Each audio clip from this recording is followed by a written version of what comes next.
Good Saturday morning and welcome to another edition of the award-winning Outdoors with Larry Ray. Brought to you proudly by the Tennessee Wildlife Resources Agency. Now, here's your host, Larry Ray.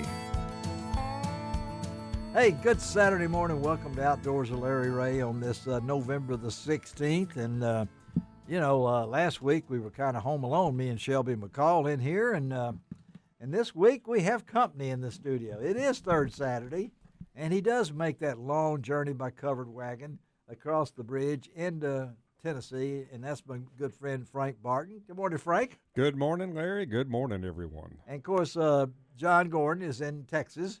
He's on assignment and whatever, and we'll see him in December. At least that's what he told me. So there won't be any competition today. You know what on assignment means? What does that mean? He's hunting. He's hunting. That's probably true. Yeah. That means he's duck hunting. He's hunting. John, I did not say that. Okay, your rival here in the segment introductions broke that up. He gets paid for it, but he's hunting. He does. Yes. Okay. Well, a lot of people thought I got paid when I was hunting, but I didn't. And we have two special guests here. One of them is haven't seen him in a while. He's been doing it by phone, and he didn't really have to get all dressed up for this, but he did. He brought his bodyguard in there. Good morning, Gene Smith. Good morning, good morning. All right, Gene Smith. And who do you have over there, Gene? I got my sidekick, Andy Tweed. Andy Tweed, his sidekick. Good morning. Hey, Andy Tweed, short-timer Andy Tweed, Yes, okay? sir. And Andy, of course, we're going to talk to Andy, and he is in here as he closes out 30 years. How many years? 30. I just passed the 31-year mark. 31-year mark with the TWRA, and so he was nice enough to swing by and get Gene after his reunion earlier this week at the Brick House. How many did you have at that meal, Gene? 92. 92? That's how old they were? No. Oh, 92 people? Yes, 92 people, ladies and gentlemen. And what retirement home were they from? Memphis City Schools Maintenance Department. Memphis City Schools Maintenance Department. One of my favorite places at the Brick House out there in Bartlett, right? Yes, sir. Okay. Good food. And Andy, thank you for going by and picking up Gene. He's looking good, other than he hadn't shaved in about a week, but he looks pretty good over there. And We'll stop by Walgreens on the way home. okay, get him a razor. Yes. But what does he have over there with him? Did he bring, Andy? What is that book? Huh? What is that? Says old jokes for old people. Frank even looked at it. I looked at it and I said, he doesn't need any help. Yeah, he doesn't. Now, he's in most of those jokes, that's for sure. But our own pun master. Probably wrote most of He them. probably wrote most of them. He and Henny Youngman. I don't know. Me and Gene's probably the only ones ever heard of Henny Youngman. Take my wife, please. Yes, that's not my wife. That lady is not my wife. All right, but anyway, so we're going to have a lot of fun today. Talking to Joan Howe. She's a refuge ranger up at the Tennessee National Wildlife Refuge. And like Andy, she's a short-timer because her job is about to be phased out after about 600 years up there on that job. And just yesterday, the refuge went into the close-down part because on the 15th of November each year, I think sometime in March, the Tennessee Wildlife Refuge, the National Wildlife Refuge, closes down sanctuary time, but a lot of things are still open, so we're going to talk to Joan. And then I had a little hunch here. Let's just talk a little gunsmithing with Keith Warner. And I've known Keith since my days at Dattle, and he worked under Mr. Highsmith out at Dattle, the legendary gunsmiths. And so I wanted to talk to Keith on this show because next Saturday, a week from today, not only will the Arkansas duck season open, but the Tennessee rifle gun season opens next Saturday. And it's kind of unusual because we've been in the CWD mode in Tennessee for several years now where we were hunting Halloween. Well, we're back to normal now. This is the second week of the muzzleloader coming up starting today. So we're going to talk to Keith about getting your firearms ready and some other tips that he might give. And then Mary and myself, we just got back from a wonderful 3-day trip, 2 hours and 15 minutes right out US 72 to Muscle Shoals, Tuscumbia, Florence, and Sheffield, Alabama. If you have not been to that area of Alabama, shame on you. You need to go So we're going to talk to Susann Hamlin. She is the president, CEO of the Colbert, Alabama Tourism and Convention Bureau, and Susann took care of us down there. There are 14 recording studios in that one area, that one county, and I think Shelby was very familiar with some of these, and I had a chance to visit. We visited 4 or 5 of them, and we'll talk to Susann about her great place there. And then we're going to talk to Randy Zellers, former Bartlett resident who has been with the Arkansas Game and Fish Commission, Assistant Chief of Communications. I don't know how many thousands of people on US 40 drive by Lake Conway right out of Little Rock, right, where I caught my first fish. And right now, just right now, that lake is 75 years old, and they've drained it, and they're going to do a lot of repairs to it, and we're going to talk to Randy about that, and then close out the show with Jake Hanson. He is the general manager up at Gaston's White River Resort, and we'll try to hook up with Jake once a month to see what the trout fishing. We've had so much rain. You know, I mean, we had no rain in October, and we have had 8 inches of rain in November. Now, I don't know what that does for Frank. I don't know if y'all got as much across the river, because I understand most of it was this way. How about it? Did you get much rain, Frank? We got a fair amount. Was it good, beneficial? Rain for a duck hunter this time of year is always beneficial. Well, I was thinking of the farmers too. You know, I mean, Farmers, the crops are out. crops are out. Crops Forget are out. them now. It's duck hunting time. You can save a little money on the pumping. Right. Yeah, you could do that. But then, of course, we've had a lot of rescue things, and Andy can fill us in a little bit about Hurricane Helene, because he was over there, spent some time over there. Of course, Andy's roots are over in that area with his mom over there, and we'll talk to Andy a lot about that. But the weather now, we're supposed to get a real cold front next week. So the opening day of deer season and duck season, Frank, will feel like deer and duck season. And I have put in my order for my new waders. That sounds like a nod, wink, wink. I look forward to you using them. You look forward to using them. Thank you, Frank. Using them. You may have to help me put them on, but no, that'll be okay. Because I do plan, if everything goes right, I have my next CT scan on Thursday, the 7th of December, and I'm hoping to get the clearance there to get out and do some things. But a lot of fun we're going to have on this week's show as we get close to Thanksgiving and the holidays and everything like that. A full show, but it is good to see Gene, and you brought the book along, Gene. Do you need to read the book? Oh, no. Actually, like Frank said, I probably wrote half of them. Well, tell us one. These 2 guys were walking in the woods.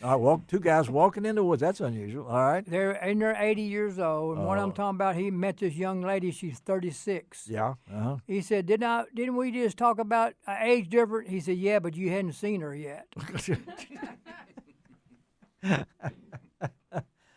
Oh, me. We got to do all that and get through that. So are you doing any training work now? Do you do much for duck season? Have you been working your dogs?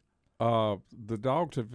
I've still been running tests. Okay, running tests. I was running tests up till last weekend. Okay. And so I ran my last test for the fall, and now we're just getting ready to duck hunt, getting all the blinds brushed up. We'll finish that this weekend, and then getting everything looking good. Have you seen anything yet? I've not seen a duck yet. Okay. Well, that's what? But we're going to have a good year. I just know it. You just know it. How many duck hunters do not believe that? Well, you got to be optimistic. There's nobody more optimistic than a duck hunter. And These guys were duck hunting. He said, "We ain't seen no ducks." He said, "You ain't throwing the dog high enough." Now he's here. He's wound up here. I can tell that's what it's going to be. But now, so this is also safety time, right, Andy? I mean, you guys get busy now in your closing time because let's be safe in the woods and safe on the water. Absolutely, yes. And just remember, wear your life jacket out there if you're going to be out duck hunting on the Cache or Bayou de View or Mississippi River, White River. Make sure you got your life jacket on there. And also, take your orange. You're going deer hunting. Make sure you got your orange vest and orange hat on. We've already had one fatality accident. I don't know the details of it. I don't know any of the details. I just saw it on the CAD system the other day. So we've already had a hunting accident, hunting fatality. Yeah. And then another thing to think about, these ATVs. Yep. We had up at Cumberland WMA where we allow people to ride the WMAs. We had somebody wrecked on a four-wheeler, and now they're deceased. Oh, and we had two young girls. I think one's still barely hanging on, the other one's deceased in Tipton County last week. Last week? Yes. On four-wheeler accident? On an ATV. ATV. I mean, whether it was a side-by-side or a four-wheeler, don't know. But it was an ATV. Yes. Wow. So And don't forget the tree stand people. And the tree stand people, of course. I hope everybody's checked everything out because, duck hunters I know get prepared. Deer hunters, no. If you just show up next Saturday on opening day and you got a brand new rifle and you haven't checked your stand out, whatever it might be sure and walk through everything because as Andy says and as Frank says, and I know Gene has preached that for years with hunter education, that it doesn't take but one slip. And we've all got friends have had incidents like this and whatever it might be. And our ATVs nowadays are so we got so many different kinds, and Frank used to sell them, so I know that the day of the old three-wheeler, if you leaned the wrong way, you were done. I can remember my first big red. You know that, Andy? I had one too. Yep. I had a three-wheel big red, and I won't tell you where I bought it, but then I ended up with a bigger one after that. But just don't take off out there. But the deer season will start next Saturday, and we'll probably get a report next week from Dave Payne about how things are going. But then we'll have the muzzleloader season goes through the 22nd. And the next day, November the 23rd through January the 5th. So we'll be talking a lot today. Safety, a lot of good information we're going to pass along. Let's take our first break of the morning on Outdoors with Larry Ray. Let's head up to Springfield, Tennessee, and the Tennessee National Wildlife Refuge. We'll be right back.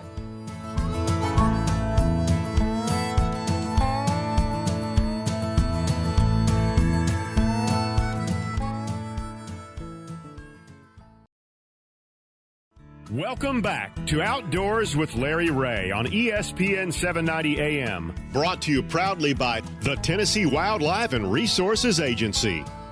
Hey, good Saturday morning. Welcome back to Outdoors with Larry Ray. We're short time in here, and as we're in the middle of November now, and the seasons are coming up on us, and this is Thursday, Saturday, so my good friend Frank Barton has come over from East Arkansas, the Marion area, and come over here to be with us. And Frank, I know that National Wildlife Refuges play an important part. I grew up with them in Arkansas, particularly in the White River bottoms and things along that line. Well, we've been talking to this young lady, as I talked to her, a long time as a refuge ranger up the Tennessee National Wildlife Refuge in Springfield, Tennessee, and that's our good friend Joan Howe. Good morning, Joan. Hey, great to be with you again. All right. I always love being on your show. Well, yesterday was shutdown day. Yes, sir. So yes, sir. a lot of people may think, well, everything's shut down and they've left the building, but there is still availabilities for those of us that like the outdoors and observation. So tell us what's going on at the Tennessee National Wildlife Refuge and all the Cross Creeks, of course, National Wildlife Refuge. Yeah. So actually, there's Tennessee is one of 7 National Wildlife Refuges in the state of Tennessee, and we all have, to a certain extent, some sanctuary areas. Sanctuaries, yeah. So all of these refuges manage for migratory birds, and they focus their specific management on overwintering waterfowl. So during their sanctuary period, which is November 15th to March 15th, so it started yesterday. Yeah. We will close certain areas, not the whole refuge, but just certain areas to these access to. You can't boat in there. You can't go down to the shoreline. You can't drive past certain areas. And so this is to lessen disturbance for these overwintering waterfowl. Now, when they come down here, they are using up a lot of their resources to migrate here. So when they get here, they need to rest, they need to refuel, and then eventually they will actually be doing pair bonding, which means they'll be finding their mate in their winter territory. And all that is extremely important to being able to keep a healthy waterfowl population for the future. So these sanctuary areas, sometimes people don't understand, why are we closing? Why can't we do what we want to do there? But it is extremely important to keep our populations viable for the future. Well, let's talk now. Every refuge is a little different. That's now, what I was going to say. I said Cross Creeks actually does close down completely. Tennessee has certain areas, that it closes down. Reelfoot and all that stuff close down certain areas, certain bays, certain areas of the refuge that are more sensitive.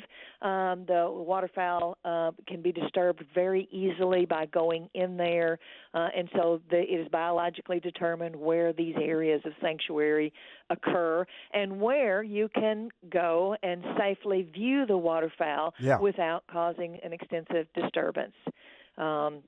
So we have several of those areas on the refuge. We have those for our Tennessee National Wildlife Refuge. We have observation decks such as V.L. Childs, very near our visitor center in Springville. There is Bennett's Creek Overlook over in our Big Sandy Peninsula area. Great area. And there's just several vantage points we have around the refuge. Of course, in the middle of Duck River Bottoms, which I consider the heart of the refuge. It is. Down just south of New Johnsonville in Humphreys County. Pintail Point observation deck there, and you can drive down right through the middle of a sanctuary area. So it is very popular for people to go down and drive down through the middle. It's about a 6,000 acre sanctuary area, but they have bifurcated right through the middle of the area. One pathway where you can go through there and be able to view all the birds that are down there. And it is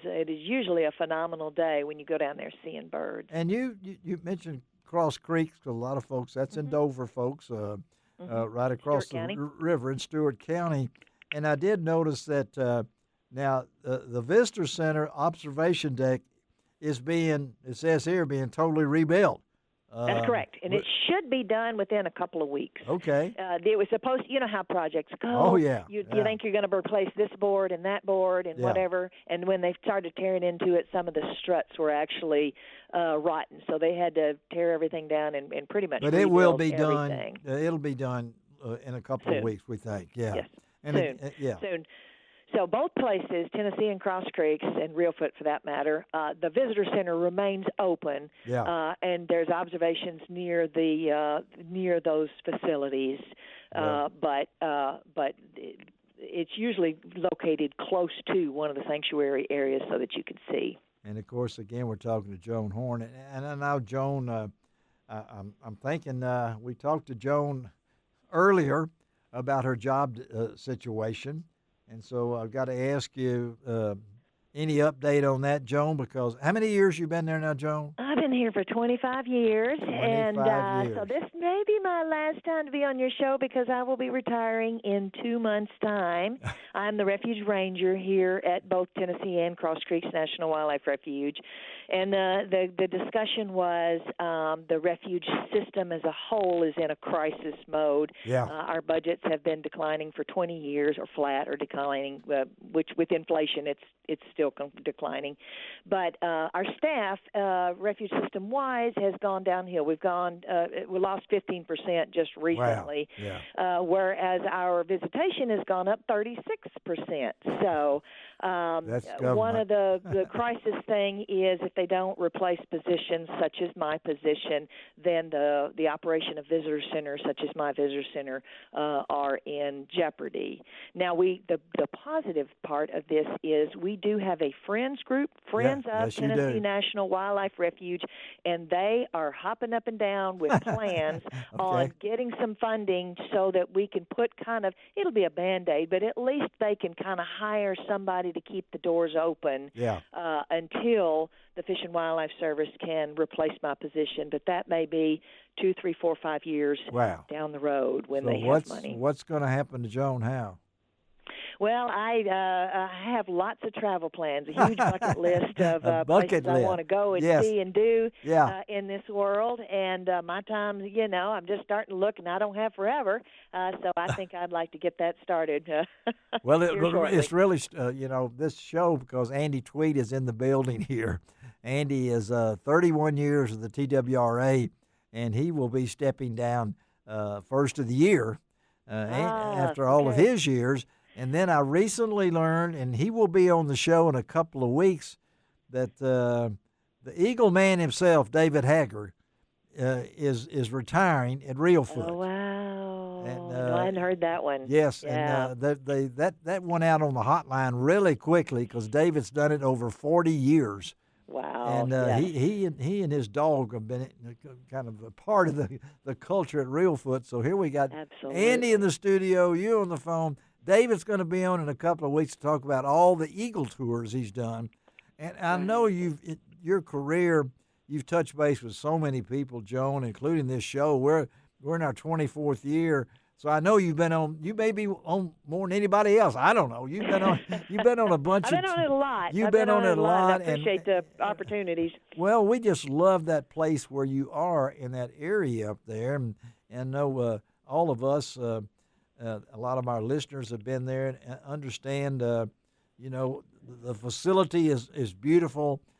So Joan is not going to be on that, but your legacy is part of that, Joan. I think they need thank you. They need to put up a bird nest for you or something. Come on now, something over there. Yeah. So retirement plans. So your bucket list you're putting together then, right? I mean, yes. You're not going to visit all the national wildlife refuges in the United States. I'm going to visit some of them. That's Are you really? Sure. There's some beautiful ones, and that is definitely part of my bucket list. I hadn't had a chance to go out and visit all these national wildlife refuges because I've been too busy keeping my visitor center open. But I'd like to do that. But let me tell you before we get off of here, one last event that the tree trimming. Yeah, I got that on my list here. Trim a tree for wildlife is actually she's retiring. No, hold on, Joan. You're retiring, and all you're thinking about is what's coming up next on this place. Exactly. That tells me how much you love where you are. So tell us, trim a tree. When is that? Trim a tree is the day after Thanksgiving, so it's actually on Black Friday. So it's not on a Saturday, but it's actually on Black Friday. Okay. A lot of people have family in town, and they got kids, and they're looking for places to go. Yeah. So we have a day where we have a building full of crafts. So making Christmas crafts out of things of nature. We have hot chocolate. We have cookies. Very family-friendly, kid-friendly day that we have, and that would be on November the 29th, the Friday, from 10 to 2. All right, from 10 to 2 on November the 29th at the Visitor Center there. And it's free. It's free, and that address is 1371 Wildlife Drive in Springville, Tennessee. I love the Wildlife Drive and everything like that. Well, Joan, we appreciate you. We're going to stay in touch because we're going to talk to you if you're in Turkey or maybe in some place like that. You'll holler in for us. Sounds good. But, Joan, thank you for all your support for Outdoors with Larry Ray over the years, and we're going to miss you, okay, girl? Thank you. Well, I'll miss being on here. Thank you so much. All right. Have a great weekend. All right, Joan. All right. Joan Howe, 25 years dealing with visitors up there. Mm-hmm. You think they've all been nice, Andy? I mean, okay. I can't compare 31 years with TWRA and her, but you have to like what you've done. Oh yeah. And we're going to talk to Andy a little bit later on this as we go into this. But I thought it was kind of cool that we got Andy in the studio. We got David Haggard, the Eagle man himself, coming up soon, and then Joan Howe. So let's take a break, and everybody get your firearm out. Get it ready, because we're going to talk gunsmithing. Is that a lost art? I don't know that, but I get a bang out of that. You get a bang out of that? We'll be right back.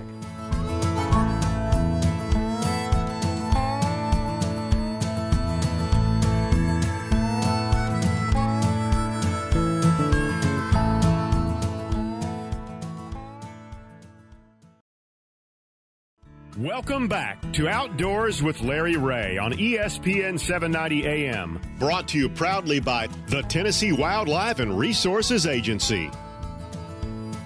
Good Saturday morning, everyone. Once again, it is the award-winning Outdoors with Larry Ray show, the fastest 90 minutes in outdoor broadcasting here in the Mid-South. All things that you'd want to find about what's going on in the outdoor world, you'll hear about it on Outdoors with Larry Ray, whether it be hiking, bird watching, camping. I'm not going to use the F word, but it's fishing. And then duck hunting that's coming up pretty soon. So, without further ado, the one and only, the oracle of the outdoors, Larry Ray. Oh, man. Good job. Good job, Frank. You're more than my man, Frank. I mean, you actually mentioned fishing, and Wong's not even here. I mean, I never thought I'd hear that word. It kind of stuck in my throat a little bit, but I did get it out. Yeah, you did when you said the F word. I was getting nervous. Everybody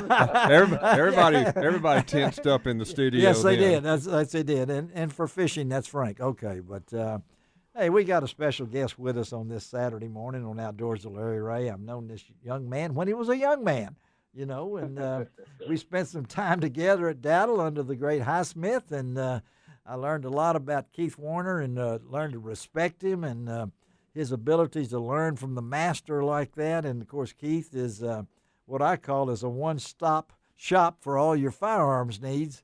If you want to find out to get your firearms repaired, restoration, upgrades, whatever it might be, I go to Keith Warner. Good morning, Keith.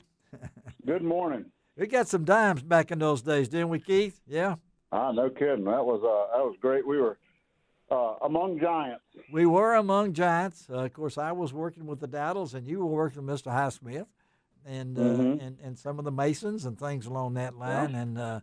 And gunsmithing is in your roots. So before we get into some technical questions, tell our listeners a little bit how you got into this, because I think it's kind of interesting. Tell them, Keith. Well, again, Highsmith used to say, well, it's a series of bad decisions. But yeah, that's right. But I got into it. I grew up with a dad that just hunted and collected firearms and shot competitively, and I probably started shooting competitively and hunting with him at age 10 and onward. And I always had just an interest in the workings of the firearms, and especially antique firearms, and got a chance to shoot with the likes of Highsmith and M.B. Highsmith and Ed Mason, and that just fueled that fire. And so after I graduated from college, I decided to go on to gunsmithing school and as a trade school, and just went from there, and really had a knack for it and a love for it, and I've been dedicated to the craft and the industry ever since.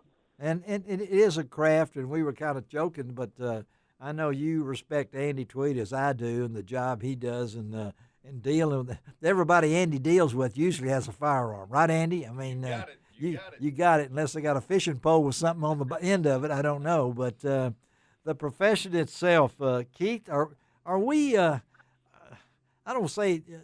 Do we have young people coming up, Keith? I mean, I worry about things like that. Maybe I shouldn't, but talk about it. There are a few here and there.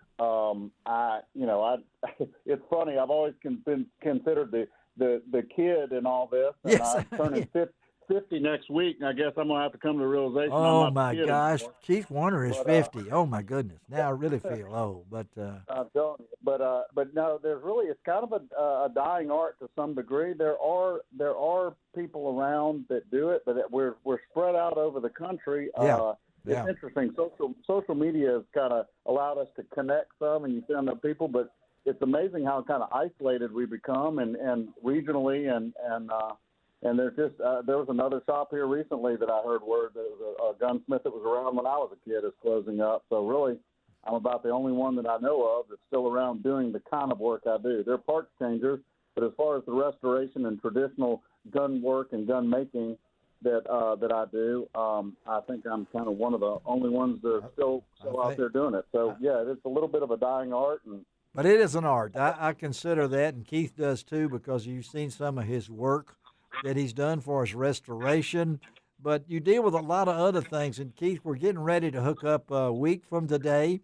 The gun season will open in Tennessee. The duck season opens in Arkansas.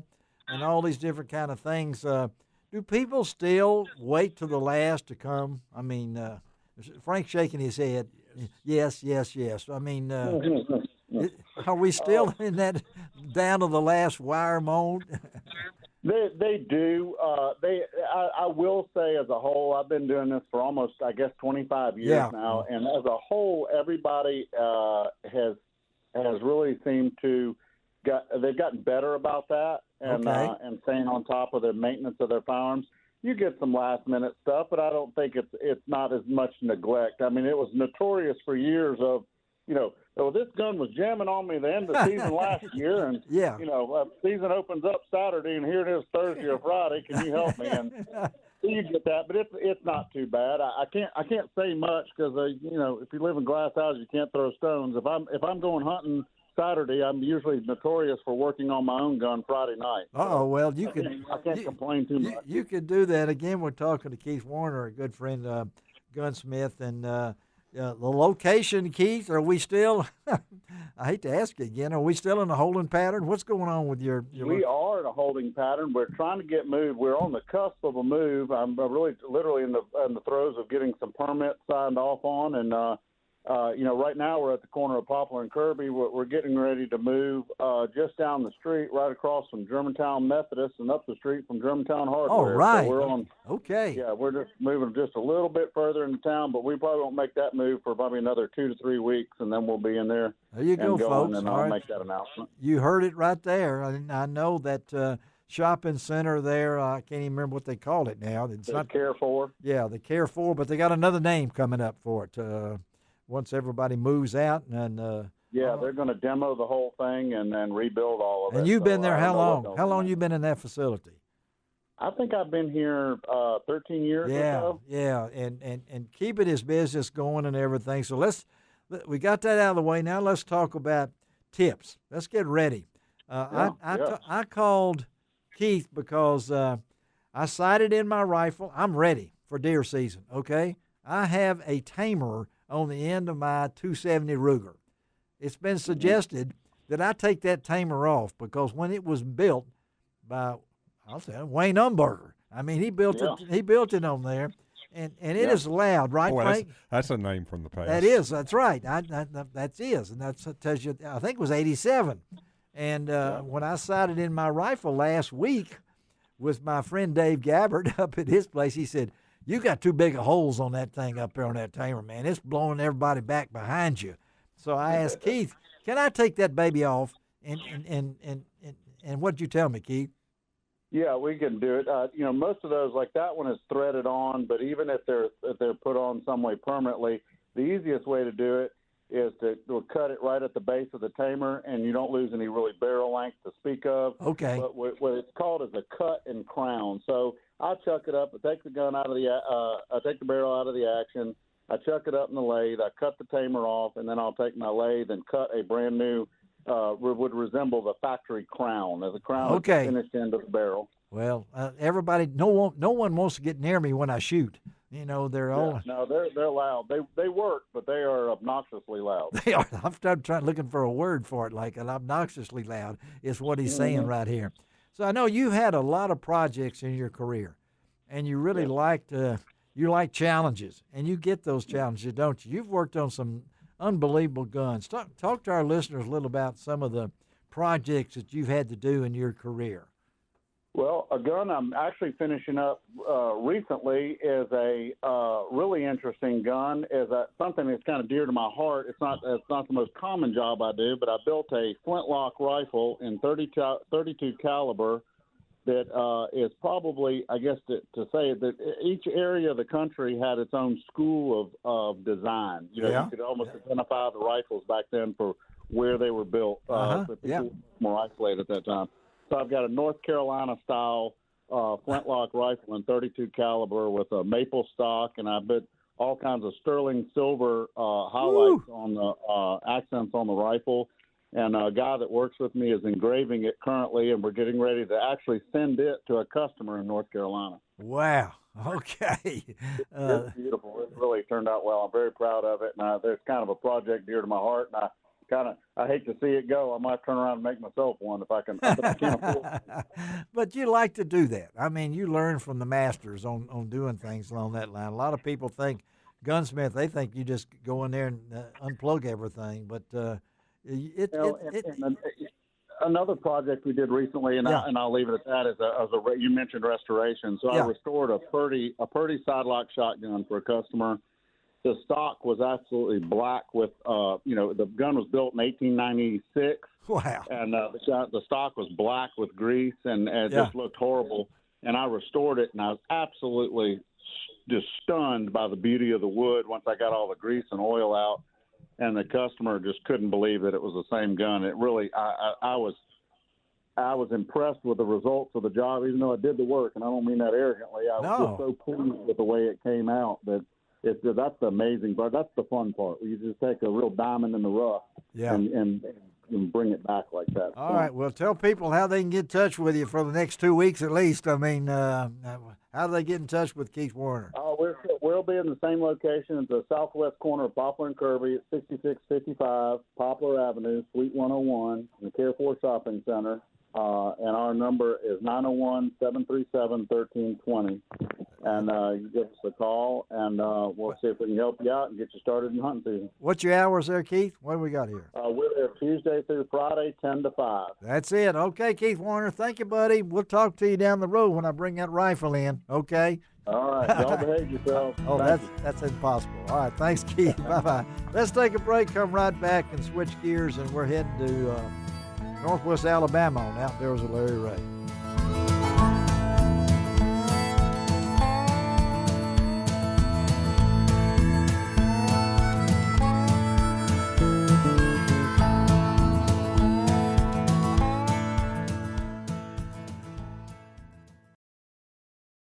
Welcome back to Outdoors with Larry Ray on ESPN 790 AM. Brought to you proudly by the Tennessee Wildlife and Resources Agency. Hey, welcome back to Outdoors with Larry Ray as we head into our 25th year on the air here on AM 790 in Memphis. Also, good morning to all you folks in Brownsville, Tennessee on 1520 AM and 95.3 FM. And, of course, News Talk 101.5 in Jackson. And when we say recording, this next lady knows a few things about recording because she's from the heart of the recording world, I think. My wife and myself, Miriam and I, just got back from what we call the Southeastern Outdoor Press Association reunion in Northwest Alabama, mostly focused on the Colbert, Alabama Tourism and Convention Bureau. And we are happy on Outdoors to Larry Ray to have the lady that put this thing together for us and made it such a memory-making event, and that is Susann Hamlin. She is the president and CEO of the Tourism Convention Bureau. Good Saturday morning, Susann. Good morning to everyone. Thank you for being with us. I know that the event itself was a one-of-a-kind event, and you've put it together so wonderfully. And for our folks here in Memphis, it took us 2 hours and 15 minutes to get there. There's so much to see. And, Susann, you've been doing this for a while. How long have you been the CEO and president? Well, I've been here for 29 and a half years. 29 and a half years. I think you've got the gig down, Susann. I think. Well, I hope I know a little about the gig anyway. I think you do. When you take us to a tour and you go by your house, I'm pretty sure that means something about it. But it was just so much. So tell our listeners out there about what we experienced. Maybe some folks here in our area are not familiar with your lovely place. So do a little PR spiel for us. Okay.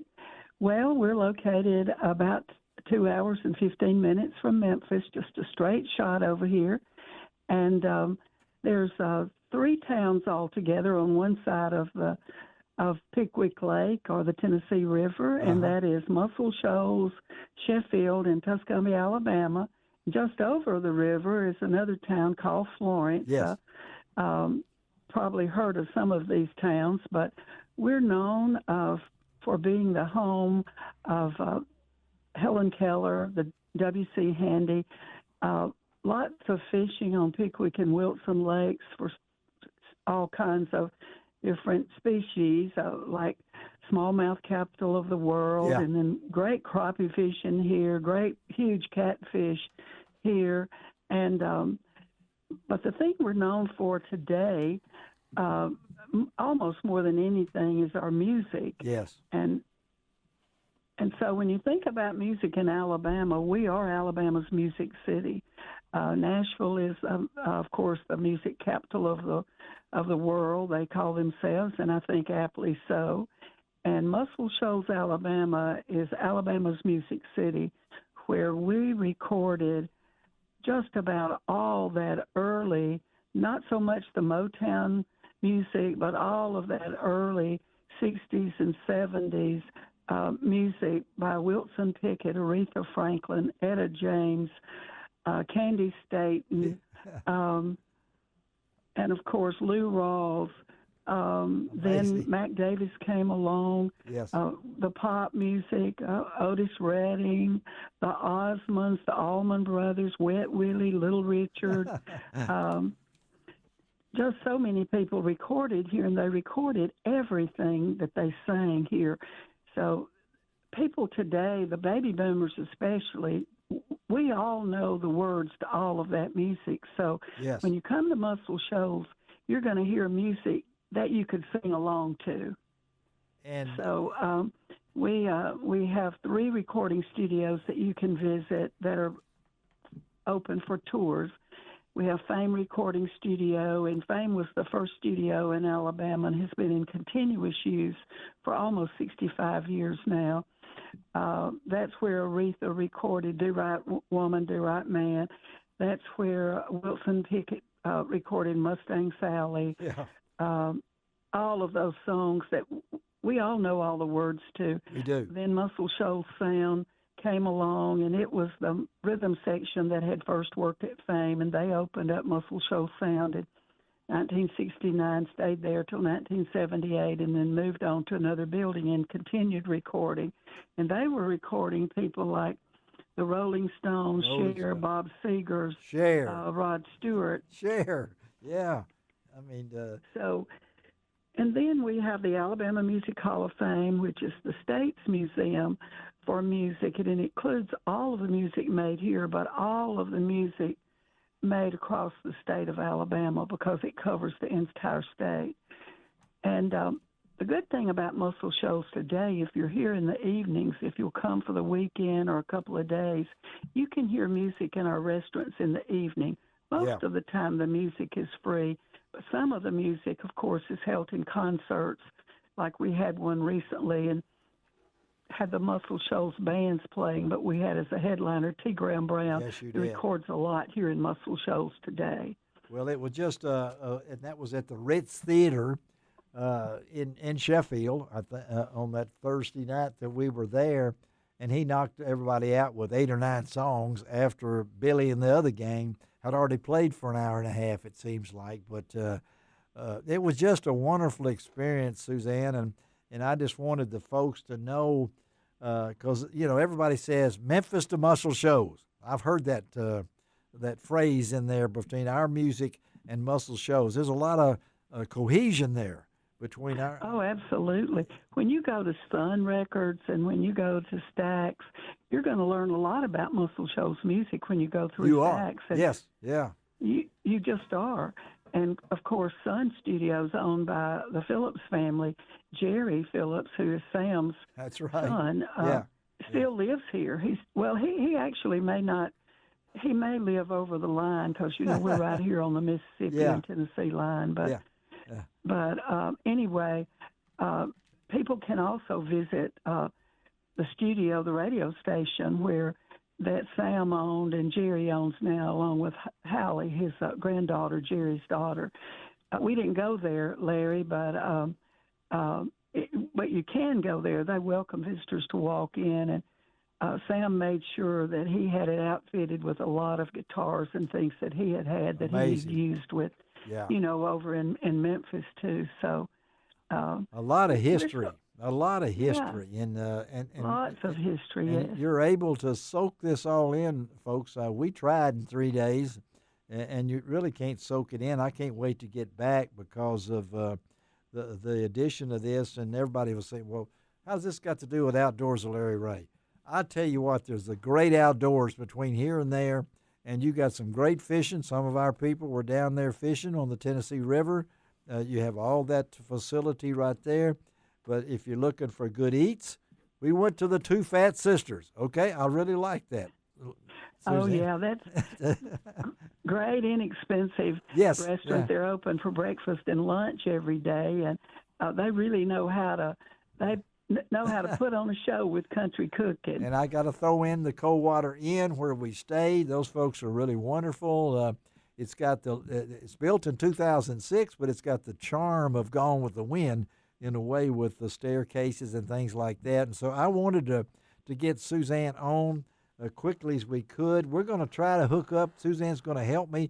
I want to talk to some of these people on the radio later after the first of the year. I'm going to get with Susann. We're going to do some segments because there's some really famous recording people that we had a chance to meet Linda Hall, Rick Hall's wife, and see her.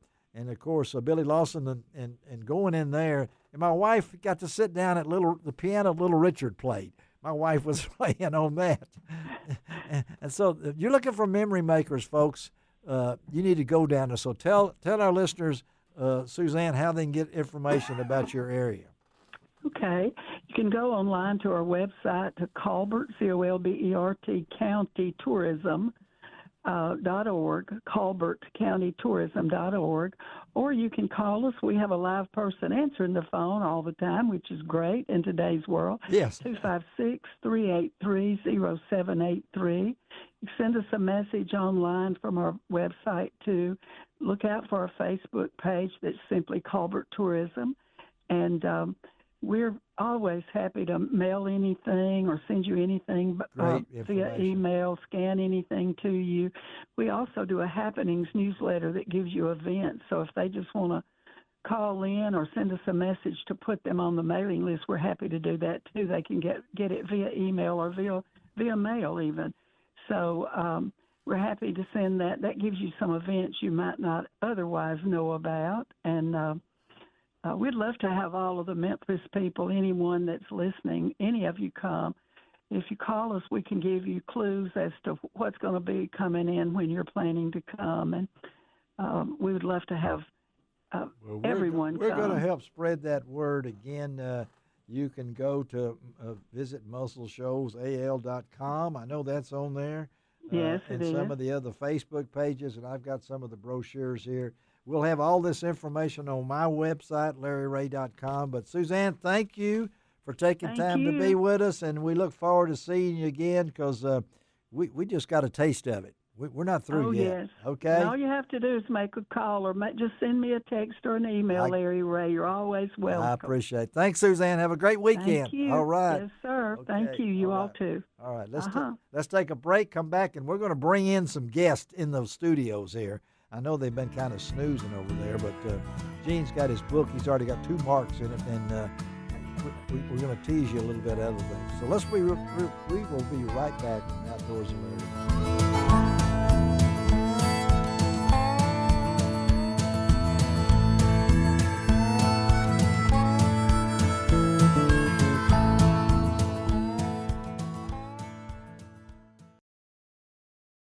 Welcome back to Outdoors with Larry Ray on ESPN 790 AM. Brought to you proudly by the Tennessee Wildlife and Resources Agency.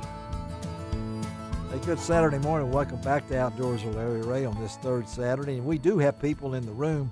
I haven't had a chance to work them in other than a couple of jokes from Gene Smith over there and his interpreter, Andy Tweed.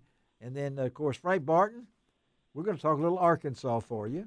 Now, I don't know if you're familiar with Lake Conway. You ever been by Lake Conway? Go Camp all the time. Robinson is right there. Go all the time when I'm going to Pepper's Pond, and your guest knows about Pepper's Pond, I guarantee you. You do know about Pepper's Pond, Randy Zellers?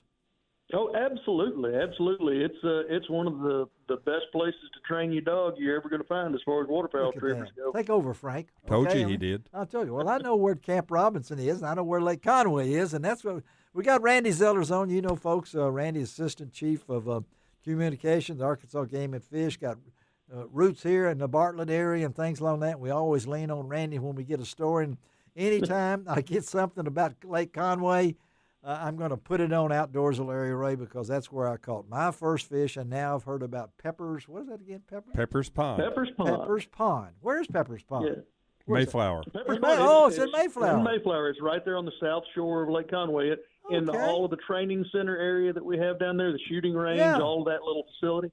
Peppers Pond is one of the areas there. It didn't get blown away by the tornado then. Okay. Oh, no. Okay. All right. It's a very cool place. It's got all kinds of setups where you can send your waterfowl retriever out and train. It's fantastic. Well, okay. We'll talk about that sometime when we get Frank back in here again. But let's talk about Lake Conway because it is close to my heart, a 76-year-old impoundment that has seen some better days and things along that line. It's got more stumps than any place I know. Maybe Reelfoot might match that a bit, but it's been undergoing renovations.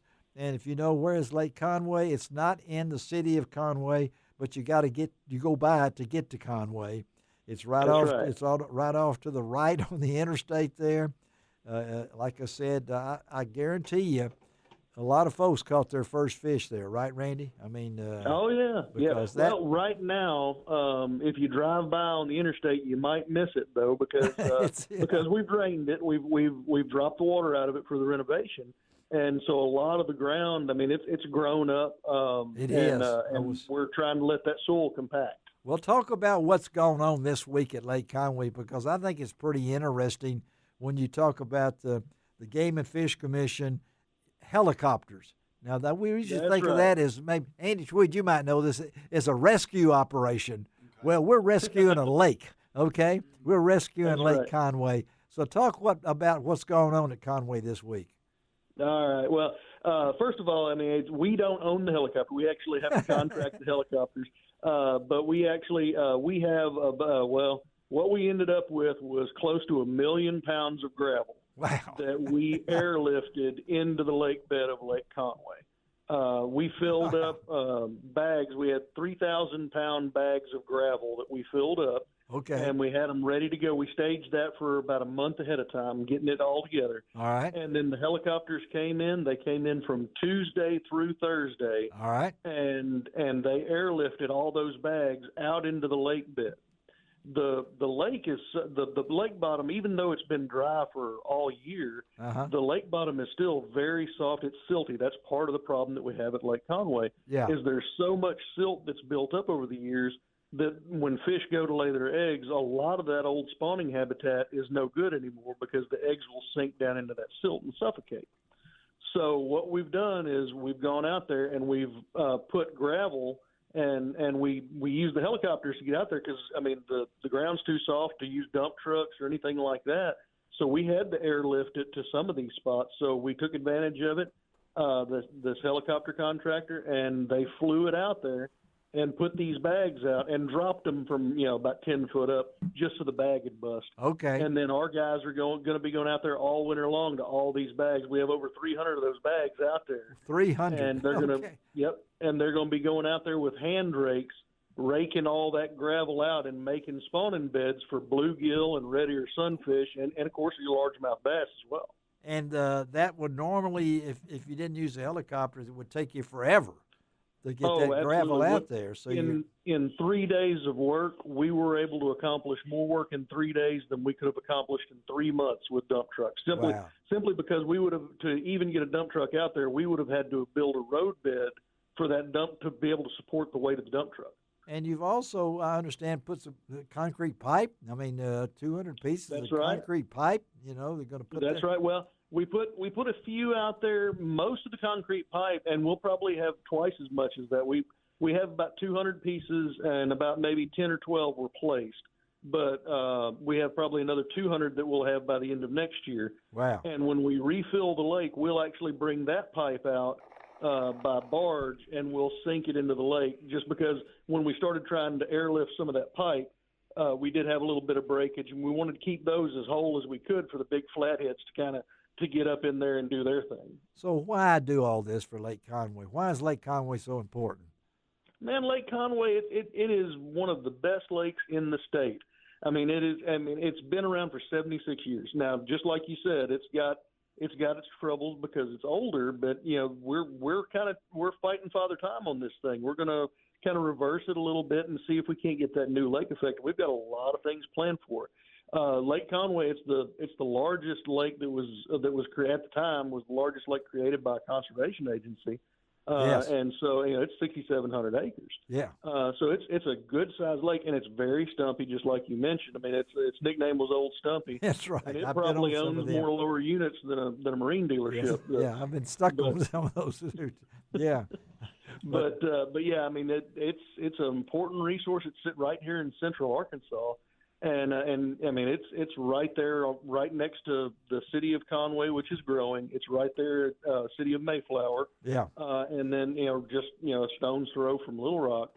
So it really, we have a lot more opportunity for people to get out there that they really aren't taking advantage of. And one of the other big projects that's going to be coming up soon is navigation on the lake. Oh yeah. Because it's so stumpy, a lot of people don't like going to the lake because they're afraid they're going to hit stumps everywhere they go. 30 miles of boat lanes. That's right. We're going to go out there. We have a contractor scheduled, ready to go. We're just waiting on a final permit from the Corps of Engineers. And a new spillway. And a new spillway. Right. And a new spillway.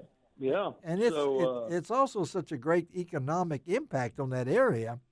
It is. So what are we talking about time-wise here, Randy? Any estimation about when you would like for this to be through? Of course, weather dictates that's everything. The painful part. Huh? Yeah, that's the painful part.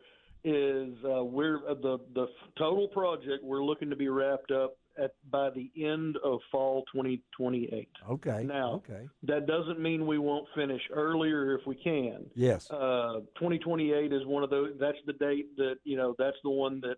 If Mother Nature is mean to us, then that's kind of what we're looking at. But if we're able to get out there and get the work done, and the weather cooperates, and everything goes smoothly, we're going to be able to open it a little earlier. Now, one of the things that we're still waiting on is the results of soil compaction. Yes. Yeah. All of that silt that is built up. I mean, this lake is 76 years old. Yeah. So all the silt that was built up. They estimated it's right around 1 million dump trucks worth of silt that's built up in that lake. 1 million dump trucks, of silt.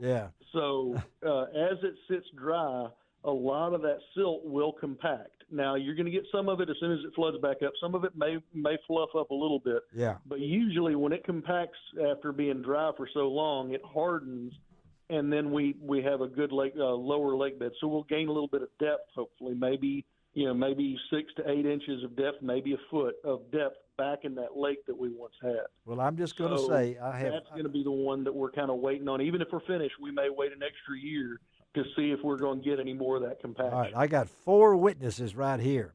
I'll be 85. I want to be in that list. I'm going to hang on, Lord willing, that I can push me out there in a boat so I can be at Lake Conway when it comes back. Okay. When we get it refilled, we will get you out there. Get me out there. Put my name at the top of the list up there. Okay. All right. That's right. Well, and that first year, even the first couple of years that we have that thing out there, we should be stocking shell crackers. We should be stocking some bluegill. We should have a good chance of getting some of those right off the bat. Well, I can tell you what, my Uncle Perry, if he was still around, would be in that boat. He had an arm like Popeye. He could scull with the best of them. I can tell you that. What around those spots. Hey, Randy Zellers, thank you, buddy. Thank you for the information. Always great talking to you. Stay in touch and have a great weekend and tell everybody hello for me, okay? Absolutely. It was great, Larry. All right. Thank you, buddy. All right. Bye. Randy Zellers. All right. Everybody's got their favorite. Oh, you remember you catch your first fish? Oh, yeah. Where? Where'd I catch my Yeah, first where'd fish? you catch your first fish? That's top secret information because I still fish there now. Where'd you kill your first duck? My first duck was killed in. Because we're not going to talk fishing with you. Oh, right? I thought Lansing Bottoms. Oh, it was? That's Sterling Briggs. With Sterling Briggs. Yes. The famous Sterling Briggs. He and Henry Reynolds were tight, right? Yeah. Henry was there. Henry was there? Henry was there. Wow. All right, Gene. Where'd you catch your first fish? At my aunt's place in Tipton County. There you go. All right. Okay. Well, I caught mine.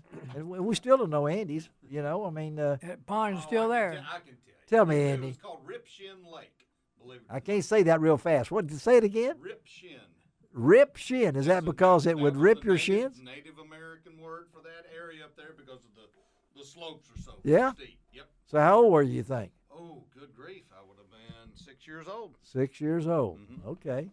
He hadn't moved very far. He's still fishing there. He's still fishing there, and he didn't want to tell anybody about it or anything like that. All right, Gene, give us a pun before we go out because we're going to do a bunch of them on this next one. Okay, you're talking about fishing now. They Yeah. say the early bird gets the worm. Yeah. But the fisherman's going to wait hours outside the bait shop to get his bait, to get his worm. We got it. The early worm gets the bait. No, what was that again? The bait Well, gets... also the early bird gets the worm, but the second rat gets the cheese. The second rat gets the cheese. Okay. All right. We got one more segment to go. Right now, last Told week you he I didn't missed need it. the book. No, he didn't need the book. He wrote the book. All right, Shelby. We got one more segment, right? Am I on top of it this week? I messed up last week.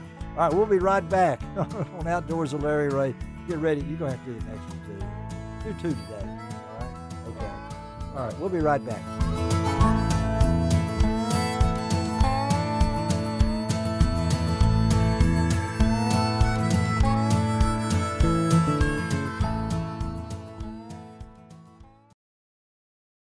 Welcome back to Outdoors with Larry Ray on ESPN 790 AM. Brought to you proudly by the Tennessee Wildlife and Resources Agency. Good morning. Good Saturday morning to the Outdoors with Larry Ray radio show where everything is economically priced. Are you through? Is there more? That is it. That's it? That's it. That's all you get, bro. I tell you what, I don't know if Jake Hanson can follow that one. Andy wins. Andy wins. Andy wins. Best introduction of the year. Jake, I'm sorry, but it was brief and to the points. Hey, we got Jake Hanson on the line with us. Talk trout fishing out of Gaston's White River Resort, one of my favorite places where I've made a lot of memories over the years. And Jake, if you can recover from that segment introduction, you're a better man than me. So, but anyway, let's talk trout fishing, buddy. I know you guys got a lot of rain last week, so what's going on trout fishing wise? Well, for how it opened up, I just want to say that fishing's good. Just stop with there. So you're just going to stop them there then? Yeah. Now you started a trend, Andy. Okay, I got Jake for saying trout fishing is good. I need a little bit more details, Jake. Okay, all right. Yeah, no, actually, it's finally turning the corner. We're in stick bait season now. So oh, right. You guys got some medium build stick baits, maybe white in color. You're going to do real well with it. And we have a chance to catch some good fish, good-sized fish. Yeah, oh yeah. Me and Clint went up there the other day and outfished him 3-1, and he had on some orange bait. And oh yeah, I had a white one on. I took it from him. You did take it from him. I'm going to interrupt for a minute. This is Clint Gaston here. Oh, and outfished Jacob. All right. I didn't even think he voted a fish. Clint, my man. Oh, hey, Larry. Hey, buddy, he done broke the show up. This may be one of our best segments ever. You know, and I mean we got dueling fishermen on one line and another guy trying to shortchange my introduction here. So, so who's right here, Clint? Is Jake right or you right? No. In all seriousness, I went out yesterday and fished for 2 hours, and had caught a little bit of falling water, and I was just throwing a white stick bait, and slammed 4 real good browns within those 2 hours. Well, that's great, and as Jake told me earlier, and both of y'all can tell, we're finally getting some great weather, right, guys? Oh, yep, absolutely. Yeah, the fall weather feels like it's finally here, and we're kind of excited for it. Well, I'm sure you are, and this has made my day, Clint. Thank you, buddy. I mean, every time I talk to you, I feel older, though. I mean, that's what my problem is. But I didn't know we was going to have dueling people on there. But what is the water? How are they? Are they generating pretty good, Jake? Yeah, they're doing. They're actually doing better than I thought they would do. They're doing small releases, but it's continuous releases, so it's not making the fish all confused, and it's keeping fishing right on point. Okay, so, all right. But I think we're going to have another couple of months of just steady release, so that looks nice. So if people want to come over there and visit with you, Clint, how about giving a plug for your resort there for me? Well, we're coming up on winter rates, so starting December 1st, stay 2 nights or more, you'll get 40% off all your lodging. Wow. Okay. It's a great time to get out and enjoy the White River when there's not as much pressure as on the river as you usually find during the summer months. So it's a great time to come up fishing. Well, have a cottage with a fireplace, enjoy the restaurant. It's just as you always say, and as we always say, you'll have a very memorable experience. You're making memories, right, Clint? Okay. That's right. I've been making memories a long time. All right, you made my day, Jake. You brought in the hired help, so that's good, Jake. It was a surprise, too. I didn't even tell him until he asked for a ride, and I didn't tell him what we were doing. Okay, you're riding with him. Oh, that's scary now. It's like on that then, but... all right, buddy. He can't run.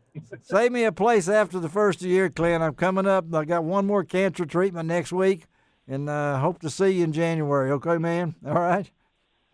We'd love to have you. All right, buddy. Y'all have a great weekend. Made my day. All right. Bye-bye. Okay. All right, thanks. All right. If y'all didn't realize, that's Clint Gaston, the owner of Gaston's Resort. Yep. He's the grandson of the late Jim Gaston, and he's really running a great ship up there at Gaston's Resort, and he's jumping in there with me. And he said, "Oh, Andy Tweed, great introduction, Andy. I'm glad I'm paying you by the word." Absolutely. I just want to let everybody know that everything is economically priced here at the Larry Ray Radio Show. Thank you. Did you know that, Frank? Did you? That's why you wanted him to do the introduction. I'm still stunned. You're still stunned. All right, we do want to tell everybody that in a couple of weeks, we're going to get Andy back on the show. He'll be on the road, but we're going to talk with Andy about 31 years of TWRA and how he's been able to stay so young and healthful and, just be so out, he's such a quiet young man, so we are going to talk to Andy. Sorry, can't be at the Quan's cookout, but we'll eat something for you, though. Oh, I'm sure. Yeah, we will, and you'd have safe travels to see your mom over there. All right, I'll do it. Have a great Thanksgiving, Andy. Thank Yes, you sir. for bringing my man over there, who was on the very first radio show when we did this more than 24 years ago, and he was a pun master then. And I can't think of three better guys to be on today's show because I've been kind of going lonely here, and when I get Frank in, and then I get Gene in to see Gene. All right, Gene, open your book, pick out one that you don't have to memorize. I mean, we want you to make sure that get rid of all the worms and everything you're talking about now. Get us something. Give me a pun. All right, you know what a diplomat is? Do I know what a diplomat is? Yes, I asked you first. No. It's a man who remembers his wife's birthday but not her age. It's a diplomat. Get Frank. He's working on it. It'll come to him in a minute there. So, did you get that, Frank? Oh, it's wise saying. I mean, Okay. I think it's I didn't mind school. It was the principal thing. It was the principal's thing. The third grade was the best 3 years of my life. You and Jethro Bodine. Y'all went to school together, didn't you? Yes, we were in separate schools together. You were in separate schools together. He's my step neighbor-in-law. Step neighbor-in-law. Try to remember. It comes and goes so quickly. Now, you've known Gene for a long time. 31 years. 31 years since you've been on this job. Yes, sir. And my wife loved Andy. I'll tell you what, she loved Andy. well, yeah. Well, we loved your wife, too, and a lot of people did. And I've never thought of Andy as lovable, but I guess that's okay, I mean, when it gets right down to it. But we'll talk to more. But, Frank, thank you. You got any closing words? duck season is almost here. Duck season is almost here, and you're going to have room for me, right? We're going to have room for you anytime you want to come. Okay. All right. You going to come pick me up? If that's what it takes. No. No, we'll meet at that same place. I just got my truck fixed, my 2000 truck. heater hose broke on it last week. I got 240,000 miles. It looks just like it did when I bought it. Things cost a lot more to fix them nowadays than it did back in the old days. Yeah, but it's ready to go. It's roadworthy. So, are you optimistic? I'm always optimistic. I mean, we will have a good duck. We will have a better duck season than last year. I know I will. Well, you got the water this year. I have water right now. I didn't have water until the second week of second week of January. That's true. And you got the dogs ready? I think they're ready. You think they're ready? They're ready. I mean, okay. My problem is after the 60 days of duck season, then I got to tighten the screws back down on them.